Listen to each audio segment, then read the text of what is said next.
আমার বিয়ে হয়েছে 7 মাস। কয়েকদিন আগে আমার ওয়াইফ আমাকে জিজ্ঞেস করে, বিয়ের আগে প্রেম করছো? আমি না বললে ও বলে, বললো সমস্যা নাই, এক বয়সে পুলাপান প্রেম করেই, বললো সমস্যা নাই, তুমি কি কোনোদিন কারো প্রেমে পড়ো নাই? তখন আমি সরল মনে আমার স্কুল জীবনের থাকা প্রেমিকার নাম বলি। ওর নাম জান্নাত। কিভাবে প্রেমে পড়েছি, কয়দিন ছিল সব বলি, এবং এসএসসি এক্সামের পর ওর বিয়ে হয়ে যায়। ওই দিন রাত থেকেই শুরু হয় আমার উপর কথা শোনানো। ও রাতে ঘুম ভেঙে দেখে আমি মুভি দেখতেছি। তারপর ও বলল, জান্নাতের সাথে কথা বলো।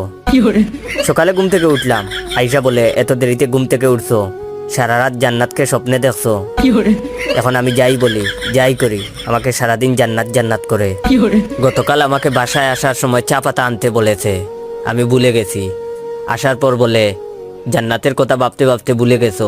কিছুক্ষণ আগে আমি বারান্দায় বসে আছি, আইসা বলে, তোমার কি মন খারাপ? জান্নাতের কথা কি খুব মনে পড়তেছে? এর কিছুক্ষণ পর